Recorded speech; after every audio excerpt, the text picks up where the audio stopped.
Tahukah anda penyanyi Along Spoon dibunuh ketika usia 19 tahun dan mayatnya dijumpai dalam guni dan polis adalah pembunuhnya. Jadi bagi anda yang baru jumpa channel ini, jangan lupa subscribe dan tekan loceng.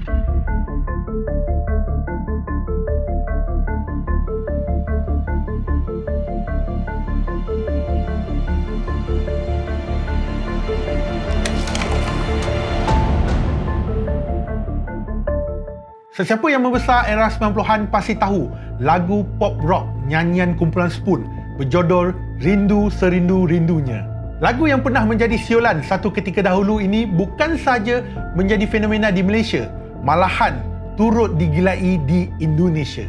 Populariti yang dikecapi ini sekaligus menaikkan nama band kumpulan itu hingga menjadikan mereka band pop rock terbaik pada waktu itu.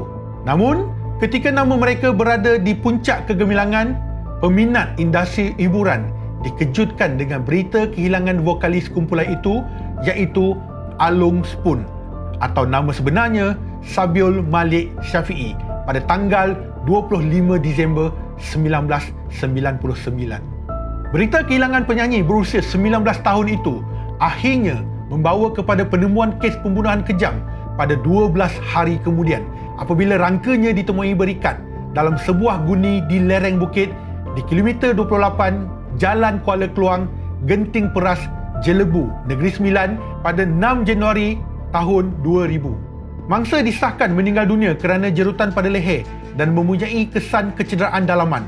Dalam laporan polis, Along dipercayai dibunuh di sebuah tempat lain sebelum mayatnya dibuang di gaung tersebut. Kes ini memakan masa sekurang-kurangnya 9 tahun dan akhirnya Mahkamah Persekutuan mengekalkan hukuman mati terhadap tertuduh yang merupakan seorang anggota polis berpangkat Lance Corporal Muhammad Yaakob Demyati pada 2 November 2010. Pembukaran kes itu kerana adanya saksi utama iaitu saksi ke-13 Lance Corporal Muhammad Fazli Muhammad Yatim yang menjadi individu terakhir melihat Muhammad Yaakob bersama dengan Along sebelum Along dilaporkan hilang. Tragedi memilukan bukan sahaja memberi tamparan kepada peminat industri hiburan, namun yang paling dirasai adalah buat ahli keluarganya sendiri sehingga bapanya dalam satu temu bual mengakui mengambil masa 2 tahun dan menghabiskan RM300,000 mengupah bomoh hinggakan ke Indonesia, Thailand dan Brunei kerana tidak mempercayai pemergian anak kesayangannya itu. Selepas kejadian itu, ayah kepada Along Spoon itu mengambil iktibar atas perbuatannya dan meredakan hal itu selepas Allah SWT mencetikkan hatinya pada suatu hari. Atas hasil royalti nyanyian anaknya, bapanya kini membuka satu pusat rawatan Islam.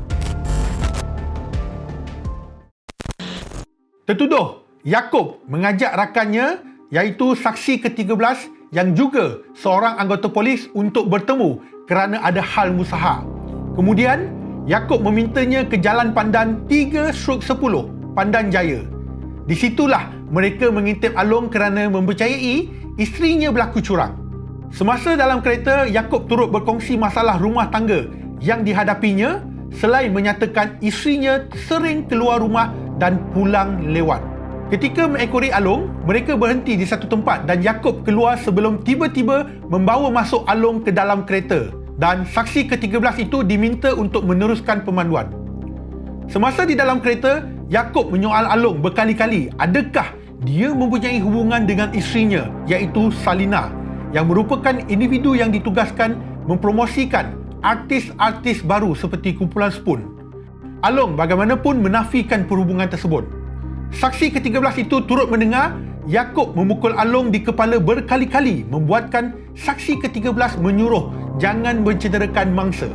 Yaakob kemudian meminta saksi ke-13 meninggalkannya dan Along di kilometer 28 Jalan Keluang, Genting Peras, Jelebu pada jam 12.50 pagi. Kawasan itu digambarkan sangat sunyi dan bersebelahan dengan hutan. Dalam keterangan mahkamah, kawasan itu adalah tempat tertuduh pernah menjalani latihan special combat tanpa senjata dan tertuduh sangatlah biasa dengan kawasan itu.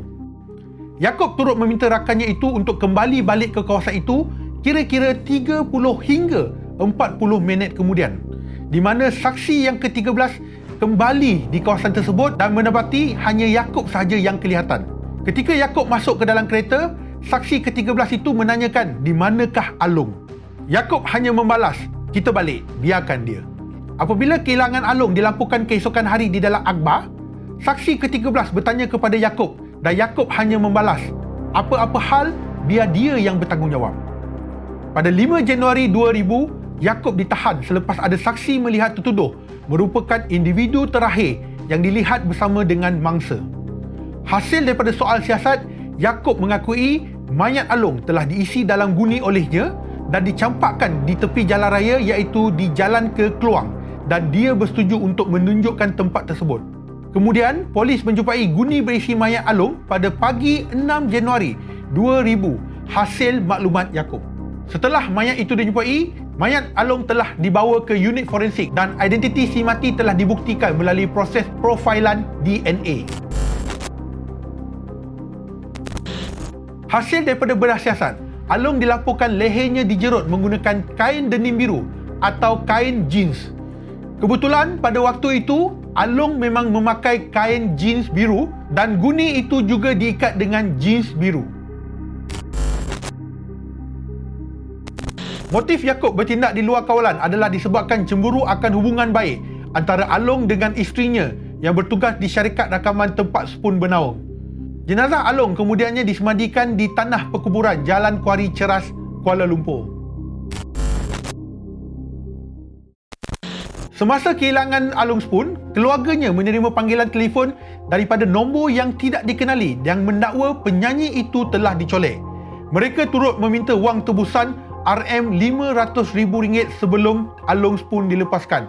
Bagaimanapun, polis mengesahkan tiada kes colek dan mereka hanya menyamar mahukan wang memandangkan mangsa adalah bintang terkenal.